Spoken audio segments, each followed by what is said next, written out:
C'est un parc de 55 hectares qui abrite plus de 5000 animaux. Chaque semaine, jour après jour, découvrez les coulisses de ce jardin zoologique, pas comme les autres. Joie, surprise, difficulté, émotion. Vivez le quotidien des animaux et de leurs soigneurs.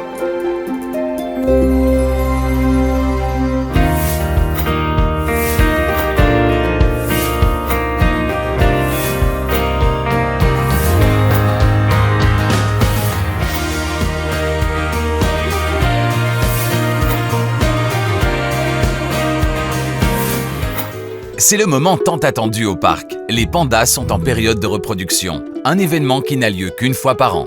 Pour les pandas, c'est un événement très spécial.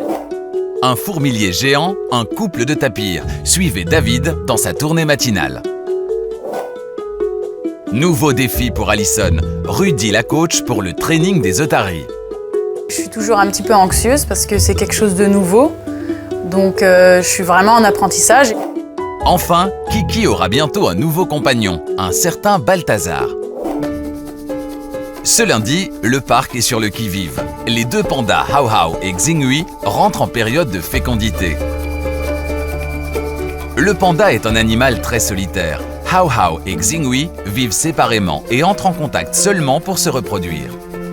Pour les pandas, c'est un événement très spécial quand la femelle rentre en chaleur. Parce que c'est une fois par an et c'est à peu près entre 2 jours et 7 jours. Depuis quelques heures, le comportement des pandas a changé.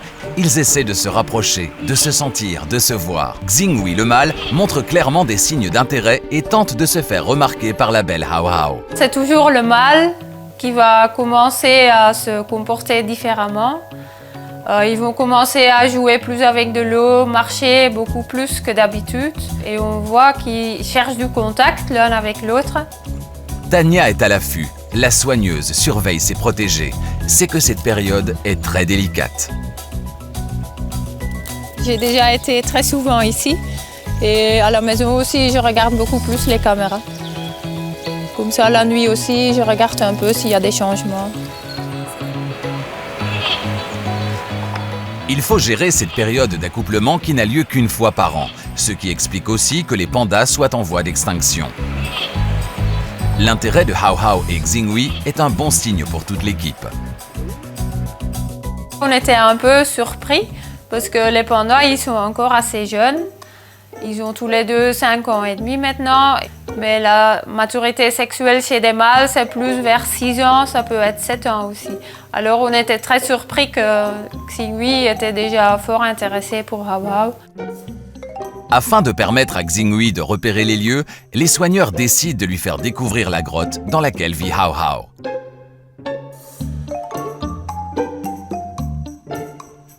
Curieux, le mâle apprivoise petit à petit cet univers qui jusqu'ici lui était interdit.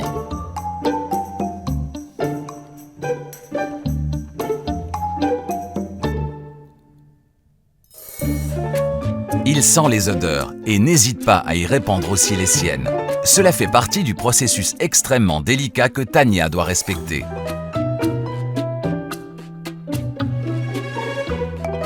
La femelle panda, elle est fertile entre 24 heures et 36 heures. Et c'est juste une fois par an. Alors il faut vraiment bien choisir le moment. Parce que ça peut être très dangereux si on les met ensemble. Et c'est pas le bon moment. Ils peuvent vraiment se blesser assez fort. Tania continue de veiller nuit et jour afin de détecter le bon moment pour mettre les pandas en contact.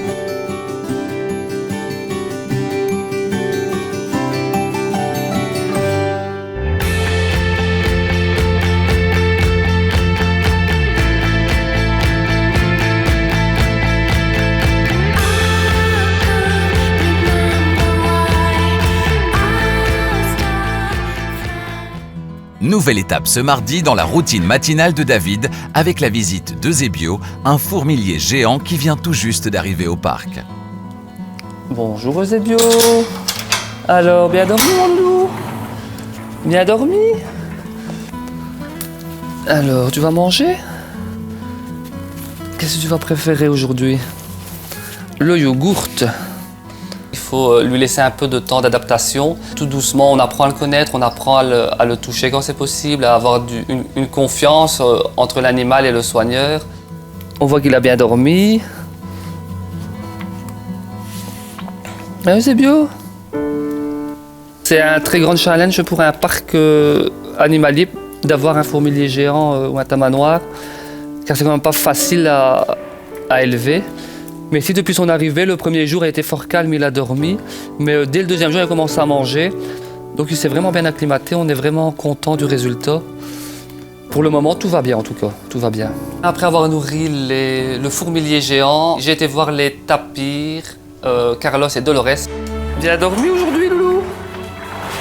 Et ta patte? Comment ça va? Hein? Tu vas montrer ta patte? Ton abcès qu'on a soigné hier? Un vilain abcès qui heureusement évolue bien. C'est l'occasion aussi pour David de passer du temps avec l'un de ses chouchous. Ça va, ça se soigne. Et là. Et là.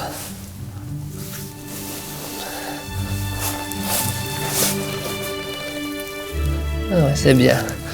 Ça se referme comme il faut. Peut-être mettre un petit peu de désinfectant dessus encore. C'est un animal assez particulier qui demande beaucoup de caresses, beaucoup de câlins, qui adore d'être gratté, d'être cajolé. Allez, on va te mettre un petit coup de bombe. Il n'aime pas le bruit de la bombe, hein. Il n'aime pas. Montre un petit peu ici si tu donnes ta patte. David doit s'assurer que la blessure se cicatrise correctement. Bien. Un peu de désinfectant, Carlos se remet. Il sera bientôt à nouveau en pleine forme. Voilà. T'étais sage. C'est en bonne voie, ça se guérit. Sauf que Carlos est toujours de mauvais poil. Madame Dolores a décidé de faire chambre à part. Pour le moment, Carlos et Dolores se supportent dehors, sont en couple à l'extérieur. Mais pour passer la nuit, leur particularité, c'est qu'ils doivent être séparés parce qu'ils ne supportent pas dormir ensemble. Hein, Dolo? T'as bien dormi, toi? Tu dors toute seule maintenant, hein? Tu ne veux plus de lui la nuit, hein? Quand ils vont dehors, ils sont encore à deux, mais dans un espace réduit. Elle veut son appartement pour elle toute seule. Chaque année, il y a une période... Il y a une période où ils ne dorment pas ensemble, où ils ne veulent plus dormir ensemble. Elle fait sa petite chef, sa petite capricieuse. Mais d'ici 1 mois ou 2, ça va passer. Ils vont reprendre leurs habitudes et elle va le réaccepter, je suppose. Hein? Toi, ça va? Pas de problème à voir? Tout se passe bien? Hein, Dolou? Dolores va-t-elle accepter à nouveau Carlos dans le lit conjugal? David, d'un naturel optimiste, fera tout pour réconcilier son couple préféré.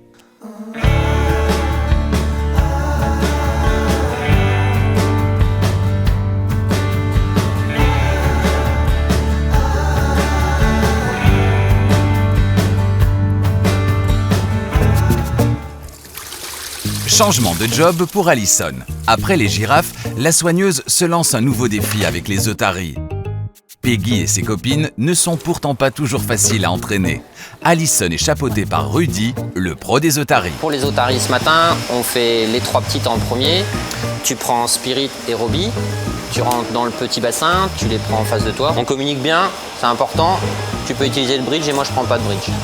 Ça va comme ça? Comme on a fait hier. Ouais. Donc normalement tout doit bien se passer. Normalement. Je suis toujours un petit peu anxieuse parce que c'est quelque chose de nouveau. Donc je suis vraiment en apprentissage et ça me plaît beaucoup.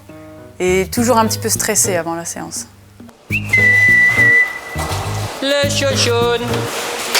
Le chouchoun. Oh, mes fifi. Ça va?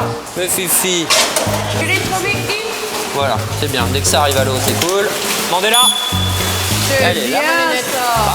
Très bien, Spirit. Le training est un instant de complicité, même si les otaries doivent obéir aux instructions grâce au bridge, le sifflet du soigneur. C'est bien, ma mémère. Voilà. Très bien. Durant la séance, Alison garde toujours en tête les conseils de Rudy. Prendre le temps. Voilà, ça ne sert à rien de courir en se disant vite, de toute façon, il faut aller vite, voilà, j'ai pas de temps à perdre, les otaries, il faut que ça aille vite. Non, voilà, c'est ce que je lui explique tout le temps, c'est que plus tu prendras ton temps, plus tu auras confiance en les animaux et les animaux auront confiance en toi. C'est C'est très bien, Spirit. Très bien, ma fifi. Ça va, Alice, ça se passe là-bas? Ouais, très bien, mes mères. T'en as perdu une? Ouais, j'en ai qu'une là. Oh, bah, ça va. S'il en reste une, c'est bon. Ouais, c'est bien. C'est bien, Target. Spirit. Target. Très bien, mes mères. Très bien, mes mères. Avec les otaries, le secret c'est d'être clair et précis dans le training. Comme récompense, Spirit et ses copines engloutissent du poisson. Elles en mangent jusqu'à 18 kilos par jour. C'est bien, Spirit. J'en ai plus beaucoup.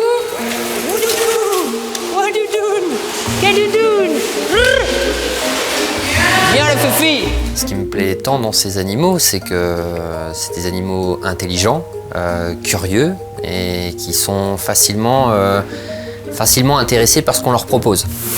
Donne le dernier. Ouais. Dernier. Très bien, Spirit, c'est fini. C'est bien, mes mères.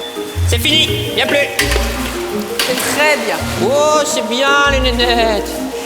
C'est fini. Y'a plus. Y'a plus. Y'a plus. Rudy et Alison passent à présent à l'entraînement de leurs deux meilleurs élèves, car ils ont comme projet de monter un spectacle pour l'été. Allez. Bon, Alison, ce qu'on va faire, c'est que maintenant on va faire Peggy et Baby. Ce qu'on va essayer de faire, c'est que je veux que tu travailles ton relationnel avec Peggy. Ouais. Ça, c'est super important, parce que vu les spectacles qu'on veut faire pour l'été, et comme c'est la plus vieille du bassin, elle a besoin de quelqu'un de confiance, je pense que pour toi, c'est parfait. Et moi, je vais prendre Baby. Oui, on arrive.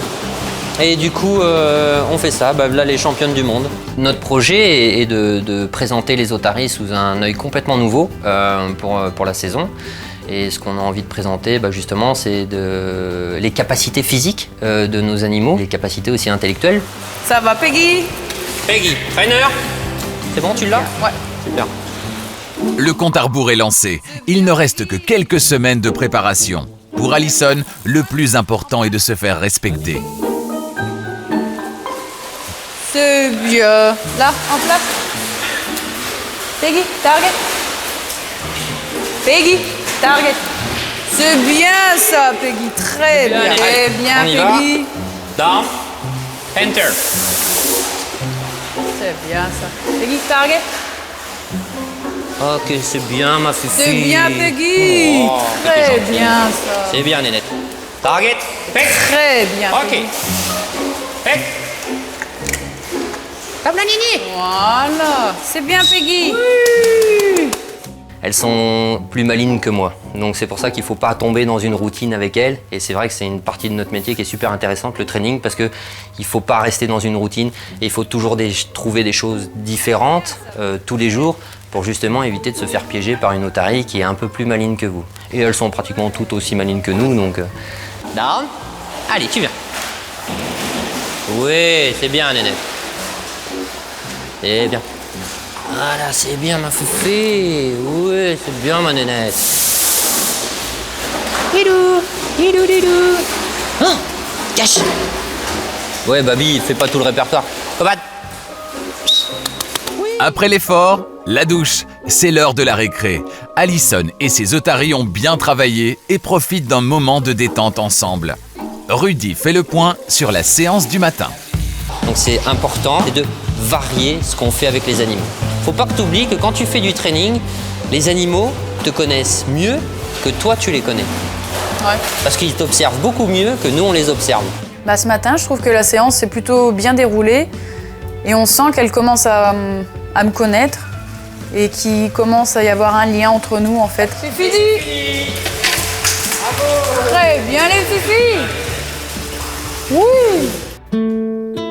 Alison a 22 ans, c'est sa première année au parc. Originaire du nord de la France, elle habite à Mons. Pour elle, les animaux, c'est une passion. Elle n'imaginait pas la vivre à ce point, dans un aussi bel endroit, un métier qui lui apporte beaucoup. Oui, c'est vrai que ça m'apprend beaucoup de choses sur moi parce qu'il faut savoir être juste avec les animaux. Et ça nous apprend à être un peu plus responsable. C'est un peu comme des enfants en fait. Et il faut savoir bien s'en occuper, etc. Et ça nous fait grandir, évoluer. Même sauvages, les animaux restent très attachants. Alison, comme les autres soigneurs, s'en occupe à longueur de journée. C'est une vraie relation qui se noue. C'est vrai que ça reste des animaux sauvages, donc, mais on a toujours des liens avec certains animaux. Mais il faut savoir que ce n'est pas les nôtres, malgré tout. Il faut mettre des limites. Mais il y a quand même des liens qui se forment. Travailler dans un parc était pour elle un rêve, une expérience qui, reconnaît-elle, l'a fait grandir. Son prochain défi, réussir le nouveau spectacle des otaries. C'est vrai que jamais j'aurais pensé travailler un jour avec des animaux sauvages comme ça. Il n'y a pas tout le monde qui peut travailler avec des animaux comme ça, donc c'est vraiment super génial.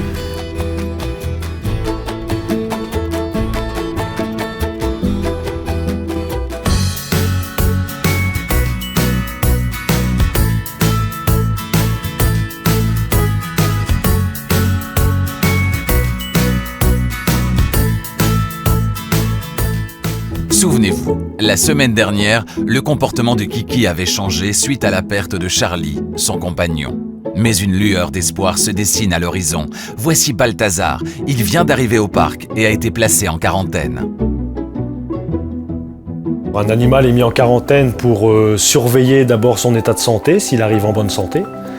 S'il est malade, pour pouvoir le traiter et pas contaminer les autres animaux. Aujourd'hui, en fait, on prend Balthazar pour lui faire un check-up total pour savoir s'il est en bonne santé. Allez, viens mon grand. Ok mon grand, c'est bien. Oh, était beau. Un beau garçon. C'est vraiment important d'être avec lui aussi parce que c'est aussi notre animal. Même si on vient juste de l'avoir, c'est quand même déjà à nous. On le considère déjà comme un ami à nous. Voilà. Tim et David vont ausculter Balthazar. Mais pour cela, il faut tout d'abord l'endormir. Il bouge encore ou pas? Je pense. Un petit peu. Ouais. On va le mettre ici. Ça, c'est pas grave. Donc maintenant, on va le mettre comme ça, sur le dos. Tim fait à présent une radio de Balthazar pour l'examiner sous toutes les coutures. Voilà, on regarde si ça c'est bien fait. Première vue, c'est bien. 140 x 4, c'est 400, c'est 560. 560. Ça, c'est son cœur, 560. C'est normal pour un oiseau comme ça, donc mais voilà. Et maintenant, on va faire une prise de sang. Je dois à droite, comme ça. Ils ont toujours une plaque sans... Je cherche un endroit sans plume, parce que ça, c'est le meilleur pour faire la prise de sang. Donc une prise de sang dans un petit oiseau est compliquée pour deux raisons. La première raison, c'est que la veine est très très petite, c'est un peu comme une pièce de paille. La deuxième raison pourquoi c'est difficile, c'est parce qu'ils sont aussi petits et si on prend trop de sang, ça peut être dangereux. L'opération est difficile et délicate. C'est très petit et je dois juste le voir propre avant je fais quelque chose. Ici, David, j'ai besoin de ton aide parce que tu vois, cette veine-là, c'est minuscule. Tu mets là-bas. Et je vais dedans et tu vas pomper. Ouais. Voilà, maintenant tu pompes.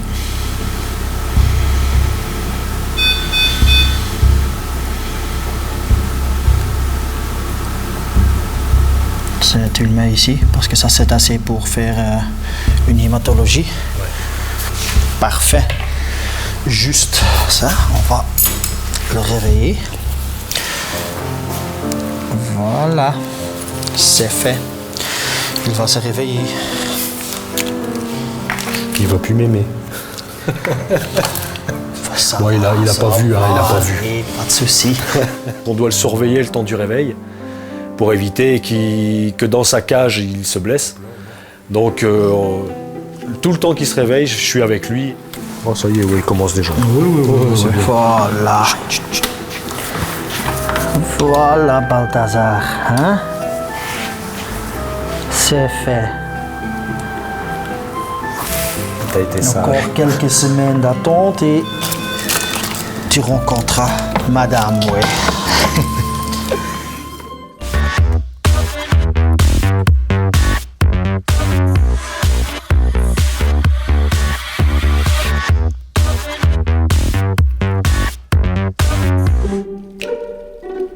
Retour dans la zone des pandas. Ce dimanche matin, les analyses ont révélé que Hao Hao est fertile. Tania et Kun, son mari, vont tenter un premier contact entre les deux pandas. Qu'est-ce que tu penses pour aujourd'hui? Je pense qu'aujourd'hui, ça serait peut-être intéressant. Oui, je pense qu'on doit le faire. Allez, je suis pratiquement sûr qu'on doit le faire, non? Qu'est-ce que tu penses de Singui? Il n'est pas trop jeune ou... C'est possible qu'il est trop jeune.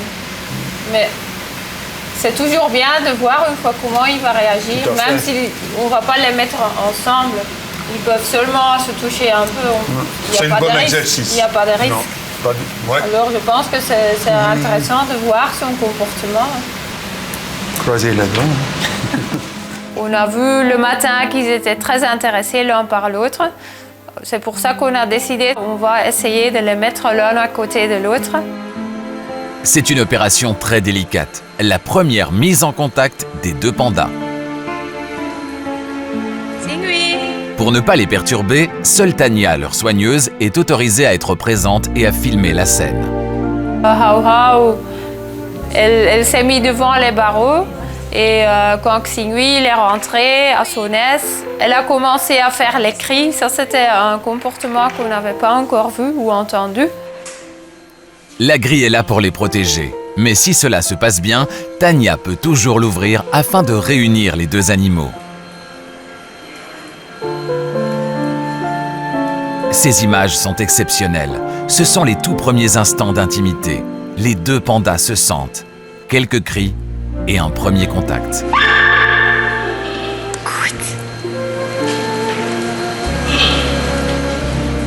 C'est la femelle Hao Hao qui est la plus intéressée. C'est d'ailleurs elle qui va poser sa patte sur Xingui.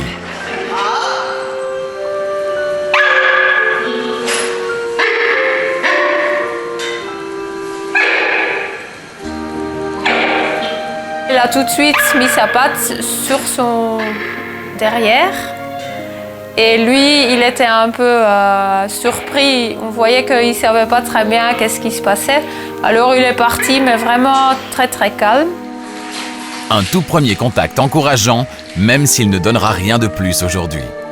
Ce qui est intéressant, c'est qu'on a vu qu'il était quand même intéressé par Hao Hao. Alors je suis sûre, dans le futur, c'est un couple, ça va être un bon couple. Tout a bien passé, hein? Oui. Je suis très content. Je n'ai jamais pensé que ça va passer comme ça. Hein? C'était très bien. Hao Hao, elle a commencé à crier, ce qu'elle ne faisait pas avant. Non, Lui, un tout petit peu, mais elle, c'était vraiment très bien. Elle est prête. Mais lui, au contraire. Ouais. Mais il est quand même intéressé, je pense, pour le futur. Ouais. Ça va être un bon couple. Oui, je pense, oui. Le lendemain, le contact ne permettra finalement pas d'ouvrir la grille, même si les signes sont très encourageants pour le futur. Un bébé panda au parc, ce sera, tous l'espèrent, pour l'année prochaine. Ici, c'était vraiment une bonne expérience. On a tous appris beaucoup par les comportements et tout ça. Et on a vu que les pandas, pour le futur, il y a bon espoir. Ok, on ne va pas avoir un bébé cette année, mais on espère l'année prochaine que ça va bien marcher. La semaine prochaine, Balthazar sera présenté officiellement à Kiki. La réaction des deux tourtereaux est très attendue. Anesthésie sous haute tension pour Tim et Pouria. Maxi, la hyène, doit passer un check-up médical. Enfin, c'est une naissance très attendue, celle d'un bébé girafe.